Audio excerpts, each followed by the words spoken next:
Good morning ഉമ്മ. Very good morning ഉമ്മ. ആൾക്കാർ എന്ത് പറ്റി ഈ ചേച്ചിക്ക്? നമ്മുടെ ചേച്ചി അല്ലല്ലോ ഇത്. നമ്മുടെ ചേച്ചി ഇങ്ങനെയൊന്നും അല്ലല്ലോ.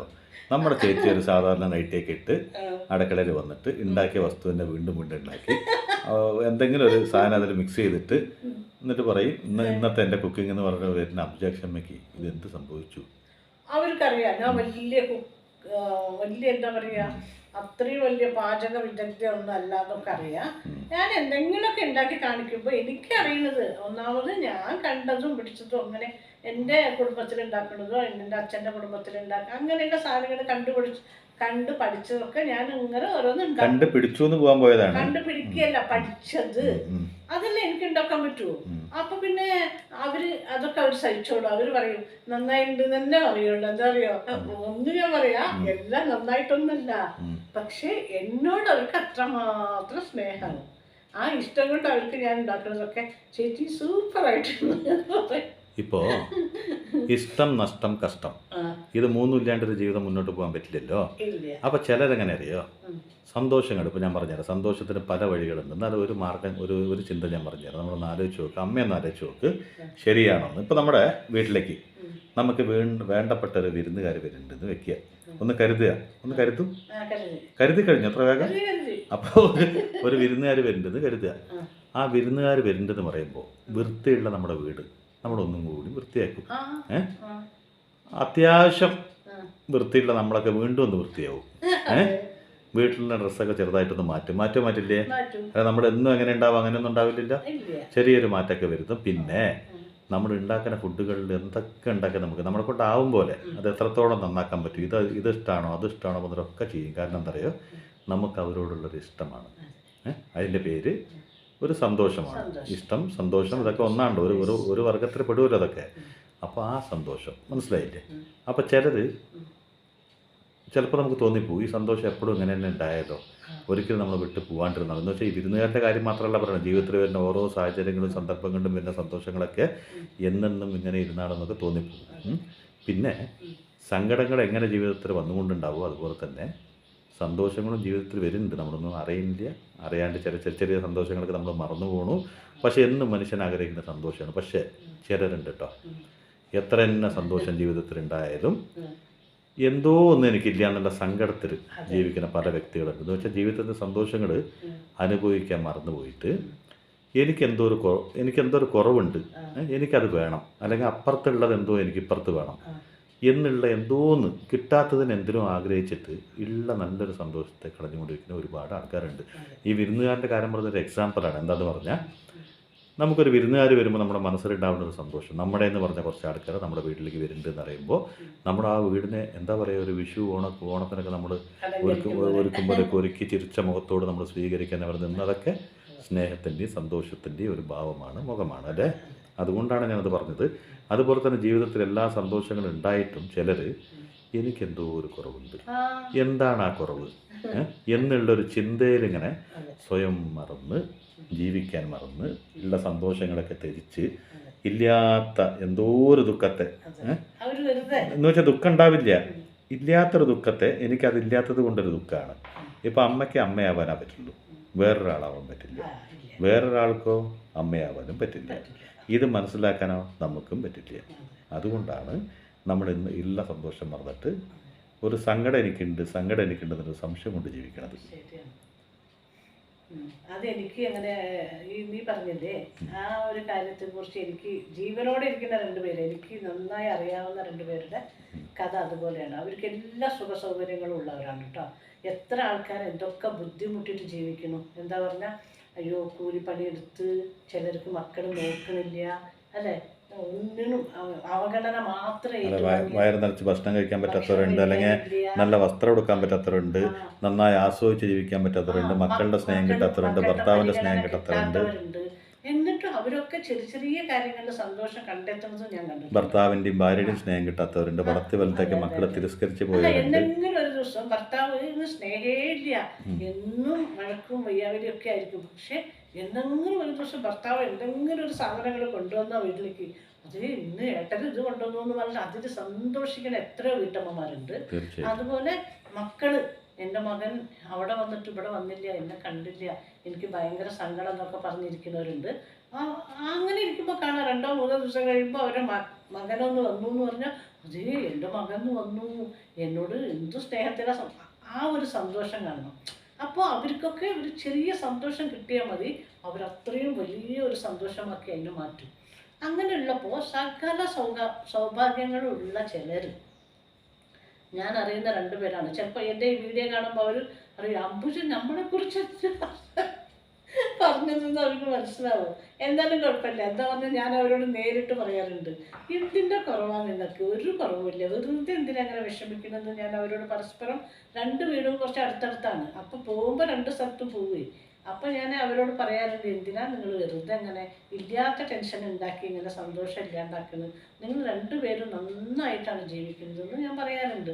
അതുകൊണ്ട് ഇപ്പോൾ അവരിത് കണ്ടാലും കുഴപ്പമില്ല. കാരണം എന്താ പറയുക, അതുപോലെ എത്രയോ പേരുണ്ടാവില്ലേ, അവർക്ക് ഈ ഞാൻ പറയുന്ന ഈ ഒരു എന്താ പറയുക, ഈ ഒരു കഥയല്ല ഇത്, ജീവിതം. അതുകൊണ്ട് അവരൊക്കെ ഒന്ന് മനസ്സിലാക്കട്ടെ അല്ലേ.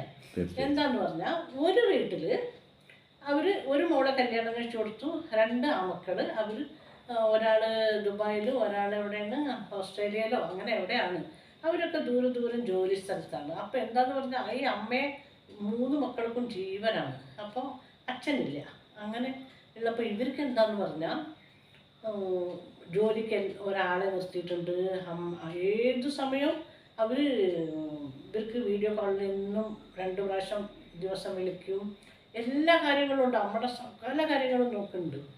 അങ്ങനെയാണ് ഇവരുടെ ജീവിതം കേട്ടോ. ജോലിക്ക് ആളുണ്ട്, ഇവർക്കൊന്നും അറിയണ്ട, ഇവർക്ക് എവിടെ വേണമെങ്കിലും പോവാം.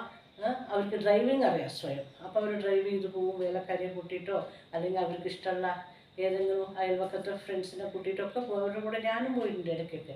അപ്പം അങ്ങനെ ഉള്ളൊരു നല്ല ജീവിതമാണ് അവർക്ക് കേട്ടോ. അപ്പോൾ അവർക്ക് എന്തെങ്കിലും സന്തോഷത്തിന് കുറവുണ്ടാവും ഇല്ലല്ലോ. അതേപോലെ അപ്പുറത്തുള്ളവരെങ്ങനെയെന്ന് പറഞ്ഞാൽ അവർക്ക് 2 ആമക്കളാണ്. ഇവർ 2 ബന്ധുക്കളല്ലേ? ബന്ധുക്കളാണ്, അറിയാലോ നിങ്ങൾക്ക്. അവർ 2 പേരും ബന്ധുക്കളാണ്. അപ്പം അടുത്ത ബന്ധമാണ്, ഒരുപാട് അകന്ന ബന്ധം. അതുകൊണ്ടാണ് എനിക്കുള്ളത് നിനക്കില്ല, നിനക്കുള്ളത് എനിക്കില്ല എന്ന് പറയുന്നത്. അവരെങ്ങനെ അറിയോ, വീട്ടിലുള്ള ഫർണിച്ചർ അടക്കം അവർ വാങ്ങിച്ചാൽ ഇവരും വാങ്ങിക്കും, ഇവർ വാങ്ങിച്ചത് അവർ, അങ്ങനെ എല്ലാത്തിലും ഒരു പ്രതിസ്പർധികളാണ് 2 പേരും. മത്സരിച്ച് ജീവിക്കുകയാണ്, മത്സരമാണ് എല്ലാത്തിലും. അപ്പം അവര് 2ാമത്തെ മകൻ്റെ കല്യാണം കഴിഞ്ഞപ്പോൾ ഈ 2ാമത്തെ മകൻ അമ്മയോടൊപ്പം തന്നെ താമസിച്ചു ഭാര്യയായിട്ട്. അപ്പം അമ്മയുടെ കാര്യങ്ങളൊക്കെ അവരാണ് നോക്കുന്നത്. അപ്പം ഇവർക്ക് എന്താണ് ഇപ്പോൾ തോന്നുന്നത് അറിയോ, എനിക്ക് എൻ്റെ മക്കൾ ഒരു വേലക്കാരിയെ വെച്ച് തന്ന കാര്യങ്ങൾ നോക്കുകയാണ്. അവർക്ക് 2 മക്കളുള്ളത്, ഒരു മകൻ അവരുടെ കാര്യം നോക്കാൻ വേണ്ടി അവരുടെ കൂടെ നിൽക്കുന്നു. അതാണ് അവരുടെ സങ്കടം. അപ്പോൾ ഈ സന്തോഷമൊക്കെ ഇല്ലാണ്ടായിട്ട് അവർ അതൊരു സങ്കടമായിട്ട് എടുത്തു. മനസ്സിലായോ? പക്ഷെ ഒരു കാര്യമുണ്ട്, മറ്റവർക്ക് എന്താ സങ്കടം അറിയോ, ഇവിടെ മകനും മരുമകളും ഉണ്ടല്ലോ, അവർ ഇവരുടെ ഹെൽത്ത് കെയറിൻ്റെ ഇതായിട്ട് അവരെന്ത് പറയും, അമ്മ അത് കഴിക്കരുത്, അമ്മ ഇത് കഴിക്കരുത്, അമ്മ അവിടേക്ക് ഈ സമയത്ത് അങ്ങനെ പോകണ്ട, അമ്മ ഇന്ന ആഹാരം കഴിക്കണം എന്നൊക്കെ പറഞ്ഞ് ഒരു ലിമിറ്റേഷനൊക്കെ ഉണ്ട് ഇവർക്ക്. അതായത് സ്നേഹം കൊണ്ടാണ് കേട്ടോ, അവരുടെ ഹെൽത്ത് കെയർ ചെയ്യേണ്ടത് അവരുടെ കടമയാണല്ലോ. അപ്പം അവർക്ക് തോന്നുന്നത് എന്താ പറയുക, ആ വീട്ടിലൊരു വേലക്കാരി നിർത്തി, അവർക്കൊരു സ്വന്തം കാറുണ്ട്, എല്ലാ സൗകര്യങ്ങളും ഉണ്ട്, അവർക്ക് എവിടെ വേണമെങ്കിലും പോകണു, അവർക്ക് തോന്നിയ പോലെയൊക്കെ ആരെങ്കിലുമൊക്കെ ഫ്രണ്ട്സിൻ്റെ കൂടെയൊക്കെ അവർ പോയി സുഖമായിട്ട് ജീവിക്കുന്നു. എനിക്കിവിടെ നോക്ക്, ഈ മകനും മരുമകളും എന്നെ അങ്ങോട്ടും തിരിയാൻ പറ്റില്ല ഇങ്ങോട്ടും തിരിയാൻ പറ്റില്ല. അത് തിന്നാൽ കുഴപ്പം, അയ്യോ അമ്മ അത് കഴിക്കണം അമ്മ, അത് നമ്മുടെ ഹെൽത്തിന് നന്നല്ല എന്ന് പറയും. അപ്പോൾ ഈ 2 പേർക്കും അവരുടെ ജീവിതം ഇവർ ആഗ്രഹിക്കുന്നു, ഇവരുടെ ജീവിതം അവരാഗ്രഹിക്കുന്നു. പക്ഷെ ഇവിടെ എവിടെയാണ് സന്തോഷക്കുറവ്? ആലോചിച്ച് നോക്ക്. ഈ മക്കൾ ദൂരെയാണെങ്കിലും ഇവർക്ക് വേണ്ട എല്ലാ സൗകര്യങ്ങളും ചെയ്തു കൊടുത്ത് ഇവരുടെ ഇഷ്ടത്തിന് സ്വതന്ത്രമായി ഇവർ ജീവിക്കണം. ഇവർക്ക് സന്തോഷമില്ലേ? പണമുണ്ട്, പ്രശസ്തിയുണ്ട്, എല്ലാം ഉണ്ട്. അത് ഇപ്പുറത്ത് മക്കൾ ഒരുപാട് അവരെ കെയർ ചെയ്യാണ്. അപ്പോൾ അവരതിൽ സന്തോഷിക്കേണ്ടേ? ഇന്നത്തെ കാലത്ത് മക്കൾ നോക്കിയേ ഇല്ല. അങ്ങനെയുള്ള സമയത്ത് ഇത്രയും സ്നേഹത്തോടെ നോക്കണം മകനും മരുമകളും എനിക്ക് കിട്ടിയല്ലോ എന്നുള്ള സന്തോഷം ഇവർക്ക് വേണ്ടേ? അത് 2 പേരും പരസ്പരം അവരുടെ ജീവിതം ഇവരാഗ്രഹിക്കുക, ഇവരുടെ ജീവിതം അവരാഗ്രഹിക്കുക. അപ്പൊ ഇതിൽ നിന്ന് മനസ്സിലാക്കേണ്ടത് എന്താണ്? ഒരൊറ്റ കാര്യം മനസ്സിലാക്കി, അവനവന്റെ ജീവിതം ആസ്വദിക്കുന്നില്ല. അവരവരുടെ ജീവിതം ആസ്വദിക്കില്ല, മറ്റുള്ളവരുടെ ജീവിതത്തിലേക്ക് എത്തി നോക്കി ഇപ്പുറത്തുള്ള ബന്ധുവിന് അപ്പുറത്തുള്ള ബന്ധുവിന്റെ ജീവിതം വേണം, അപ്പുറത്തുള്ള ബന്ധുവിന് ഇപ്പുറത്തുള്ള ബന്ധുവിന്റെ ജീവിതം വേണം. 2 പേരും ജന്തുവായി മാറി, മനുഷ്യരായി മാറിയില്ല. അല്ല, അവനവന്റെ ഉള്ളില് സത്യം പറഞ്ഞാൽ പതിവ് എപ്പോഴും പറയും പോലെ തന്നെ ഈ സങ്കടം എന്ന് പറയണത് അതെ അത് എപ്പോൾ വേണേലും കയറി വരാം. അതൊരു മര്യാദയില്ലാത്തൊരു സംഭവമാണ്. കാരണം അതിനൊരു മാനം മര്യാദ ഒന്നും ഇല്ലാത്തൊരു സംഭവമാണ്. കാരണം അത് നമ്മൾ ആട്ടി ഓടിച്ചാലും കയറി വന്നുകൊണ്ടുണ്ടാവും. അപ്പോൾ സന്തോഷം അത് എപ്പോഴെങ്കിലും വരുള്ളൂ, അതെ പക്ഷെ ഒരിക്കലും തങ്ങില്ല. അതെ നമ്മൾ കൂട്ടി വെക്കാന്നൊക്കെ വിചാരിക്കും മനസ്സിൽ, പക്ഷെ നടക്കില്ല. പക്ഷെ ഒന്നുണ്ട്, നമ്മൾ അറിയുന്നില്ല. നമ്മൾ ഈ സങ്കടം വരുന്നതിൻ്റെ ഒപ്പം തന്നെ ചെറിയ ചെറിയ സന്തോഷങ്ങളും നമുക്കുണ്ട്. ഒന്നിരുന്ന് ആലോചിച്ച് നോക്കിയാൽ ഇവിടുത്തെ സന്തോഷം അവരാഗ്രഹിക്കുന്നു, അവിടുത്തെ സന്തോഷം ഇവർ ആഗ്രഹിക്കുന്നു. പക്ഷെ രണ്ടുപേരും ഉള്ളതിൽ എനിക്കുള്ള സന്തോഷം എന്താണെന്ന് മനസ്സിലാക്കുന്നില്ല. പക്ഷെ ദുഃഖമില്ലാതെ ദുഃഖത്തെ ക്ഷണിച്ചുകൊണ്ടിരിക്കുകയാണ്. ആ ഒരു ഇൻവിറ്റേഷൻ കൊടുത്തിട്ട് ദയവ് ചെയ്ത് ദുഃഖമേ നീ വായോ എന്ന് വിളിച്ചുകൊണ്ടിരിക്കുകയാണ്. കാരണം രണ്ടുപേർക്കും ഒന്നിൻ്റെ സത്യം കുറവില്ല. ആ കണക്ക് വെച്ച് നോക്കുമ്പോൾ ലോകത്ത് മക്കളില്ലാത്തവർ മക്കളില്ല എന്ന് ദുഃഖിക്കുന്നുണ്ട്, മക്കളുള്ളവർ മക്കളുണ്ടായിപ്പോയല്ലോ എന്ന് ദുഃഖിക്കുന്നുണ്ട്. ഉണ്ടാവില്ലേ? ഉണ്ടാവും. പിന്നെ അതുപോലെ ഭർത്താവുള്ളവർ ഇങ്ങനെ ഒരു ഭർത്താവ് എനിക്ക് കിട്ടിപ്പോയല്ലോ എന്ന് ദുഃഖിക്കുന്നുണ്ട്.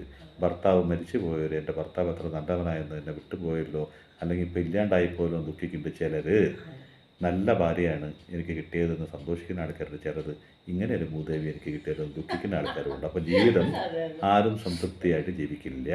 അവനവന് കിട്ടിയതിനേക്കാളും കൂടുതൽ മറ്റുള്ളവർക്ക് ഉണ്ടെന്നുള്ള ചിന്തയിലാണ് മനുഷ്യൻ്റെ ജീവിതം. മനസ്സിലായില്ലേ? എനിക്കുള്ളതിൽ എന്തോ കൂടുതൽ അവർക്കുണ്ട്, അവരുടെ സന്തോഷം എനിക്കില്ല എന്നുള്ള ദുഃഖത്തിൽ തന്നെ, എന്നുള്ള ചിന്തയിൽ തന്നെ നമ്മൾ സ്വയം ഒരു ദുഃഖത്തെ എന്നും ഇൻവിറ്റേഷൻ കൊടുത്ത് വിളിച്ചുകൊണ്ടിരിക്കുകയാണ്. ഞങ്ങൾ വിളിക്കുകയാണ്, ദുഃഖമേ നീ വരൂ, നീ വന്ന് എന്നെ ആലിംഗനം ചെയ്യൂ. സന്തോഷമേ നീ ഉള്ളത് ഞാൻ അറിയുന്നില്ല, നീ എങ്ങനെ പൊക്കോന്ന് പറയുമ്പോൾ സത്യമായിട്ടും സന്തോഷം ഇടവഴി കൂടെ കടന്നു പോയിട്ടുണ്ടാവും.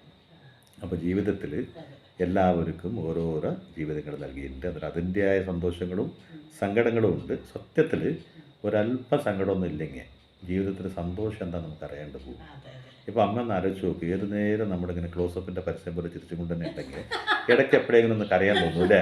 അപ്പോൾ നമ്മൾ എന്ത് ചെയ്യും? ഒരു സെൻറ്റിമെൻറ്റ്സ് സിനിമ കണ്ടിട്ടെങ്കിലും ഒന്ന് കരയും. അതിനേക്കാളും നല്ലതല്ലേ ഇടയ്ക്ക് എപ്പോഴെങ്കിലും ചെറിയൊരു ദുഃഖമൊക്കെ മനസ്സിലുണ്ടാവണം. എന്തിനാണെന്നറിയോ? ദുഃഖം ഉണ്ടാവണം എന്നല്ല ഞാൻ പറയണത്, ഓരോ ദുഃഖങ്ങളും സന്തോഷത്തെ ഇരട്ടിപ്പിക്കുന്ന പറയാം. ദുഃഖമില്ലാത്ത ഏത് മനുഷ്യരുണ്ട്? ജീവിതകാലം മുഴുവനും ഞാൻ സന്തോഷവതിയാണ് അല്ലെങ്കിൽ സന്തോഷം കൊണ്ടിരിക്കുകയാണെന്നൊരു വ്യക്തി പറയേണ്ടെങ്കിൽ 100% നുണയാണ്. ജീവിതകാലം മുഴുവനും ഞാൻ ദുഃഖപുത്രിയാണെന്ന് ആരെങ്കിലും പറയുന്നുണ്ടെങ്കിൽ അവരിതുവരെ ജീവിച്ചിരിക്കാൻ ഒരു മാർഗവുമില്ല, വഴിയേ ഇല്ല. അതും ഒരു വലിയ നുണയാണ്.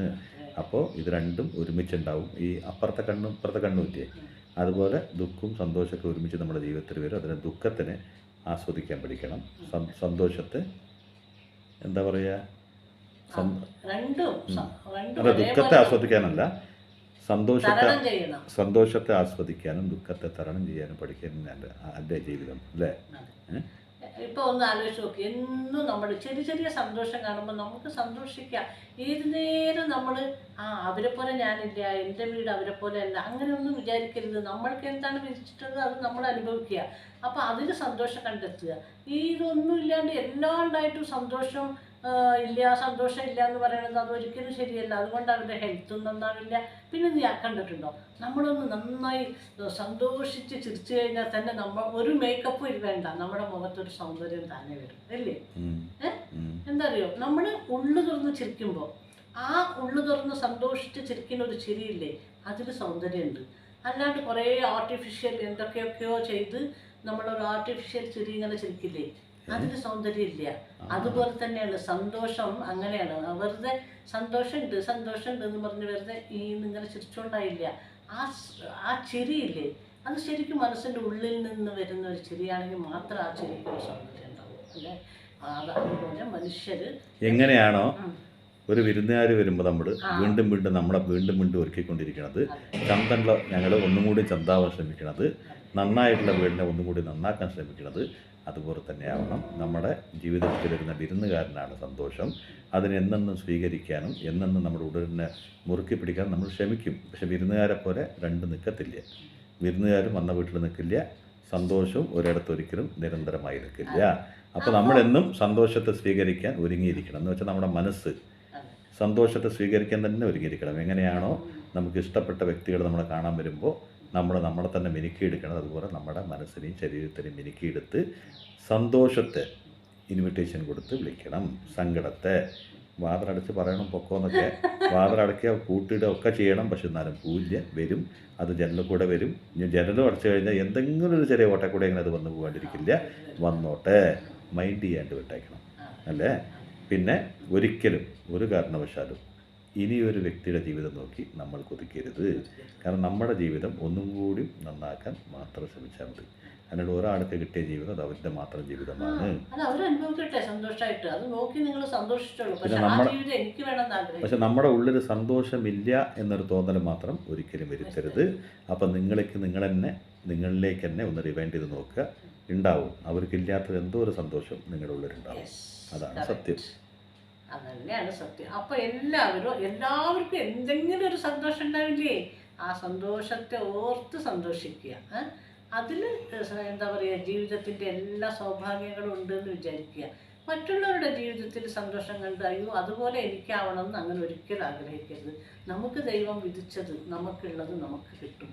അത് മാത്രമേ നമുക്ക് ലഭിക്കൂ. അപ്പോൾ നമുക്ക് കിട്ടിയത് എന്താണോ ഈ ജീവിതത്തിൽ, അത് നമ്മൾ ആസ്വദിക്കുക, സന്തോഷിക്കുക.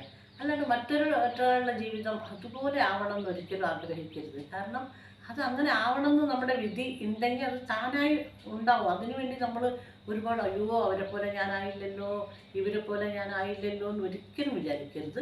നമുക്ക് കിട്ടിയ ഈ സന്തോഷമുള്ള ജീവിതം, ചെറിയ സന്തോഷമാണെങ്കിലും ദുഃഖസമ്മിശ്രമായ ജീവിതമാണെങ്കിലും അത് നമ്മൾ അനുഭവിക്കുക. അങ്ങനെ പാടുള്ളൂ. അല്ലാണ്ട് നമ്മൾ അയ്യോ അതുപോലെ ഞാനാവണം, ഇതുപോലെ ഞാനാവണം എന്ന് ഒരിക്കലും നമ്മൾ ആഗ്രഹിക്കരുത്. എനിക്ക് നല്ലൊരു ജീവിതം, സന്തോഷവും സമാധാനവും ഉള്ളൊരു ജീവിതം വേണമെന്ന് ആഗ്രഹിക്കുക. അല്ലാണ്ട് മറ്റുള്ളവരുടെ ജീവിതത്തെ പോലെ നമുക്കാകണമെന്ന് വാശി പിടിക്കരുത്. അതൊരിക്കലും ശരിയല്ല. അങ്ങനെയാണ് എൻ്റെ തോന്നൽ. നിങ്ങൾക്കോ അങ്ങനെ തോന്നലില്ലേ? അപ്പോൾ ഇന്ന് ഇത്രയും മതി. ഓക്കെ, അപ്പോൾ ബൈ.